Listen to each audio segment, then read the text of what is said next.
ને મિત્રો મજામાં. મિત્રો આપણે રિઝનિંગના જુદા જુદા સમ જોઈ રહ્યા છીએ અને કંઈક તો નવું મળી જ રહ્યું છે.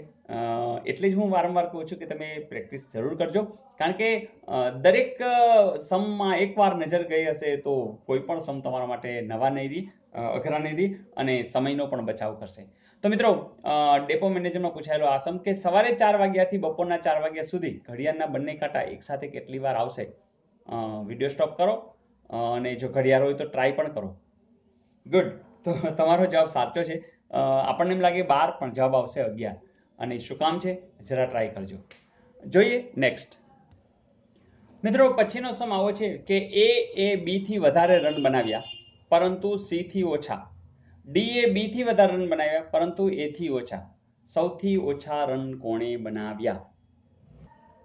મિત્રો મેં તમને અગાઉ વાત કરી હતી કે આમાં બિલકુલ સહેલું હોય, ખાલી વધારે એને આપણે ઉપર લખશું, ઓછા નીચે લખશું, બસ કામ પતી ગયું. એ બી થી વધારે રન બનાવ્યા. કોણે? એ. કોનાથી? બી થી. ચલો પતી ગયું. આ ખબર જ પડી ગઈ એને વધારે બનાવ્યા. પરંતુ સી થી ઓછા, એટલે સી થી ઓછા જો, એટલે સી એ સૌથી વધારે બનાવ્યા છે. ડી એ બી થી વધારે, ડી છે એ બી થી વધારે, એટલે આપણે અહીં ક્યાંક લખશું બનાવે, પણ એ થી ઓછા, એટલે તો અહીં જ લખવાનું થયું. વાત પતી ગઈ. જોજો, બી છે ડી છે બી થી વધારે, એ થી ઓછા. છેલ્લે સૌથી ઓછા રન કોણે બને? આર્યા, બી. તો જવાબ આપી દો બી. છે ને ચલો મિત્રો. તો આવા સમ પૂછાયેલા હજુ પણ પૂછાઈ શકે છે, પણ આપણા માર્ક્સ જવા જોઈએ નહીં. હોમવર્ક આપી દો ને? ચલો આપી દો. મિત્રો પ્રશ્ન આ રીતે છે કે 25 ની અંદરની બે આંકડાની એવી કઈ સંખ્યા છે કે જેના અંકોનો સરવાળો એ સંખ્યા કરતા અડધા જેટલો થાય છે? તો મિત્રો ટ્રાય કરો, મળી જ જશે. સ્માર્ટ વર્ક કરવું હોય તો પણ છૂટ છે, પણ કેટલી સેકન્ડમાં જવાબ લખો એ પણ જરા કહી દેજો. અને હા, લાસ્ટ આપેલું હોમવર્ક પણ જોઈ લેવું છે ને? ચાલો જોઈ લઈએ. પ્રશ્ન આવો તો કઈ જોડ સાચી નથી? મિત્રો સુથાર ને કરવત, એમાં તમને દેખાય છે કે સુથાર જે કંઈ કામ કરી રહ્યા છે કરવતના સાધન વડે કામ કરી રહ્યા છે. હજામ કાતર વડે, યસ. લુહાર હથોડા વડે, સોની ઘરેણા વડે. નહીં, અહીંયા ડિફરન્સ આવી રહ્યો છે, બરાબર ને?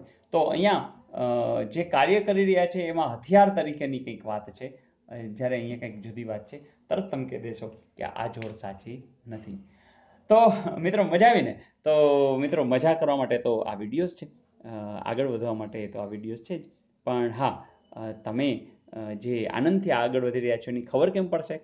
યસ, તમારી કોમેન્ટ્સથી. તો તમારું લાઈક કરવું, કોમેન્ટ્સ લખવી, તમારા મિત્રોને શેર કરવું, એ બધો આપણા એનડીસી પરિવારનો એક ભાગ છે, એક હિસ્સો છે. અને આવું તમામ લોકો કરી રહ્યા છે. એટલે જ જુઓ, ધીમે ધીમે આપણે 80,000 તરફ ગતિ કરી રહ્યા છીએ. તો વાત તો માત્ર એ જ છે કે સર એકલા નથી, તમે બધા સરની સાથે છો.